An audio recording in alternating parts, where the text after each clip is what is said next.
हे दोस्तों, बहुत पहले की बात है। एक एंशिएंट सिटी बेबीलोन में अरकाद नाम का एक आदमी रहता था। वो बहुत ही दयालु था, खूब सारे पैसे दान करता था और बहुत खर्चे करता था, पर फिर भी उसकी दौलत हमेशा बढ़ती ही रहती थी, इतनी कि वो उसे खर्च भी नहीं कर पाता था। एक दिन उसे उसके पुराने दोस्त मिले। हैरान परेशान दोस्तों ने अरकाद से पूछना स्टार्ट किया कि अरकाद, तुम इतने खुशकिस्मत कैसे हो? आज तुम बेबीलोन के सबसे अमीर इंसान हो, जबकि हमारा 2 वक्त की रोटी कमाना मुश्किल है। तुम सबसे महंगे कपड़े पहनते हो, अच्छा अच्छा खाना खाते हो, जबकि हम सादे कपड़े और सादे खाने से ऊपर सोच भी नहीं सकते। पर एक टाइम था जब हम सब एक जैसे ही थे, एक ही टीचर से पढ़ते थे, एक ही गेम खेलते थे। तब तुम हमसे बेहतर नहीं थे, ना तुम में कोई एक्स्ट्रा हुनर था। हमने मेहनत भी सेम ही की। फिर बताओ अरकाद, क्यों ऊपर वाला बस तुम पर मेहरबान हुआ, हम पर नहीं? ये सुनकर अरकाद ने कहा, मैं जरूर बताऊंगा मेरे दोस्तों। ये सब इसलिए है क्योंकि तुम लोगों ने इतने सालों में दौलत बनाने के असली कायदे नहीं सीखे, या फिर शायद आप लोग उन्हें भूल गए हो। सो मैं तुम लोगों को ये कायदे सिखाऊंगा अपनी खुद की कहानी बता के। ये सब तब स्टार्ट हुआ जब मैं काफी जवान था। मैंने आसपास की सारी अच्छी चीजें देखी और ये समझ लिया कि दौलत इन चीजों के लिए बहुत जरूरी है। दौलत ताकत देती है। सो मैंने उस वक्त डिसाइड कर लिया कि मैं इन अच्छी चीजों से अपना हिस्सा लेकर ही रहूंगा। मैंने शुरुआत पत्थरों पे लिखने के काम से की। मैंने महीनों खूब मेहनत से मिट्टी के टैबलेट्स पे लिखने का काम किया, पर मुझे कोई प्रॉफिट्स नहीं दिख रहे थे। मेरी सारी कमाई खाने, कपड़े और सारी चीजों में खत्म हो जाया करते थे। एक दिन अल्केमिस्ट नाम का एक मनी लेंडर मेरे पास आया। उसने मुझे मिट्टी के टैबलेट्स पे 9th लॉ लिखने का काम दिया और कहा, अगर तुम ये काम 2 दिन में खत्म कर दोगे तो मैं तुम्हें कॉपर के 2 एक्स्ट्रा सिक्के दूंगा। ये सुन के मैंने जोरों से काम करना स्टार्ट किया, पर जब 2 दिन बाद अल्केमिस्ट वापस आए तब तक काम खत्म नहीं हुआ था। वो बहुत गुस्सा थे। फिर भी हिम्मत जोड़ के मैंने कहा, अल्केमिस्ट, तुम बहुत अमीर इंसान हो, मुझे भी प्लीज बताइए मैं कैसे अमीर बन सकता हूँ, और मैं वादा करता हूँ इसके बदले मैं बिना पैसे लिए आपको कल तक ये काम खत्म करके दे दूंगा। अल्केमिस्ट हंसने लगे और कहा, मुझे तुम्हारी हिम्मत पसंद आई। तुम मेरा काम खत्म करो और मैं कल तुमको अमीर बनने के सीक्रेट्स बता दूंगा। फिर मैंने रात भर काम करके उनके टैबलेट्स तैयार कर दिए। दूसरे दिन जब वो आए तब मैंने उन्हें कहा, आपका काम हो गया है, अब मुझे प्लीज बताएं अपने सीक्रेट्स। अल्केमिस्ट ने कहा, ठीक है अरकाद, गौर से सुनो। मुझे अमीर बनने का रास्ता मिल गया जब मैंने ये डिसाइड किया कि मेरी कमाई का एक हिस्सा मुझे हमेशा अपने आप को देना चाहिए। मैंने सोचते हुए पूछा, बस यही? उन्होंने मुस्कुरा के कहा, बस यही ने एक भेड़ चराने वाले आदमी को एक मनी लेंडर बना दिया, जो कि तुम्हारे सामने खड़ा है। क्या तुम कपड़े बनाने वाले को उसके काम के लिए पैसे नहीं देते, सैंडल बनाने वाले को और बाकी सब लोगों को? बताओ मुझे, तुमने अपनी पिछले महीने की कमाई से अभी तक कितने पैसे अपने पास रखे हैं, या फिर पिछले पूरे साल की कमाई से? तुम पागल हो अरकाद, तुम सबको पे करते हो बस अपने आप को छोड़ के।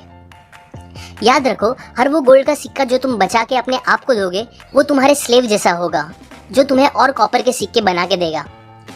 अगर तुम्हें अमीर बनना है तो तुम्हें तुम्हारी सेविंग से कमाई करानी चाहिए और उसकी कमाई से भी कमाई होनी चाहिए।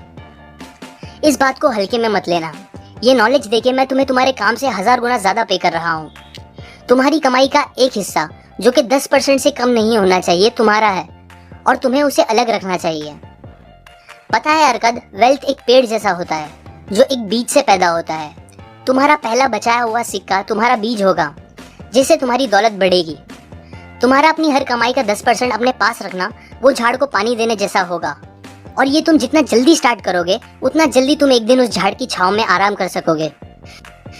ये बोल के अल्केमिस्ट चले गए। मैंने उनकी इस विजडम को ट्राई करना स्टार्ट किया। मैं अपनी कमाई का 10वां हिस्सा साइड रखने लगा। हैरानी की बात यह थी कि मुझे ऐसा करने से ज्यादा प्रॉब्लम नहीं हुई। मैंने एडजस्ट किया और पूरे 1 साल ऐसा करता रहा। फिर एक दिन अल्केमिस्ट वापस आए और मुझसे पूछा कि मेरी सेविंग्स कैसी चल रही है।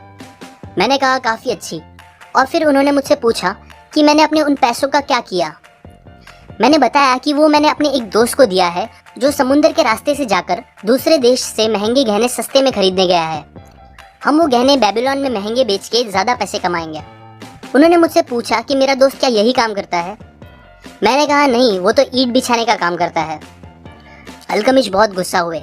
उन्होंने कहा, तुमने बहुत बड़ी गलती कर दी।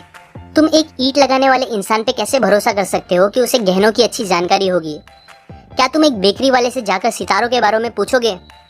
नहीं, तुम एस्ट्रोलॉजर के पास जाओगे अगर तुम में थोड़ी भी अक्ल हो तो। तुम्हें किसी जौहरी या सोनार को यह काम देना चाहिए था। खैर, इंसान गलती करके ही सीखता है। अब तुम फिर पैसे जमा करना स्टार्ट कर दो। ये बोल के वो चले गए। अल्केमिस्ट की बात सही निकली। मेरा दोस्त दूसरे देश में जाके उल्लू बन के आया था। उसने उन पैसों में नकली गहने खरीद लिए थे और हमारे पैसे डूब चुके थे। पर मैंने हार नहीं मानी और फिर से शुरुआत की। 1 साल और बीत गए। इस बार जब अल्केमिस्ट वापस आए तो मैंने उन्हें बताया कि इस बार मैंने अपने पैसों से पीतल खरीदा और उसे ढाल बनाने वाले को दे दिया, जो मुझे कुछ महीनों के गैप में प्रॉफिट का हिस्सा दिया करता है। अल्केमिस्ट को ये अच्छा लगा। फिर उन्होंने पूछा कि मैं उन पैसों का क्या करता हूँ।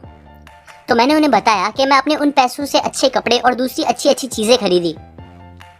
अल्केमिस्ट हंसने लगे और कहा कि तुम अपने पेड़ को बढ़ने से पहले ही काट रहे हो। अगर तुम ऐसा करोगे तो वहीं पहुंच जाओगे जहां से शुरू किया था। तुम अपने सेविंग्स के बच्चों को ही खा रहे हो।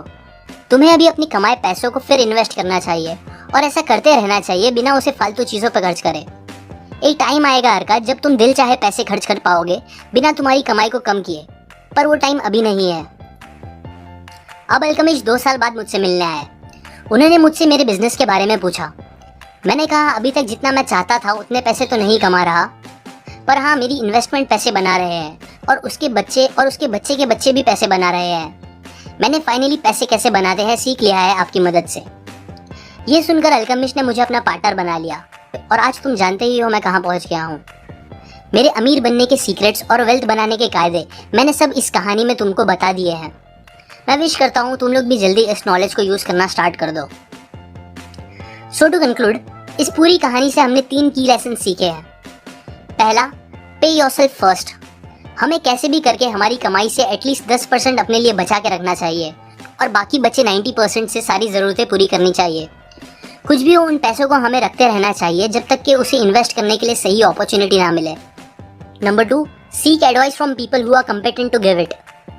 पैसे को इन्वेस्ट करने से पहले या कोई भी इंपॉर्टेंट डिसीजन लेने से पहले हमें अपने रिश्तेदारों या दोस्तों से एडवाइस लेने के बजाय उनसे पूछना चाहिए जो उस फील्ड का एक्सपर्ट हो। Number 3, make your gold work for you.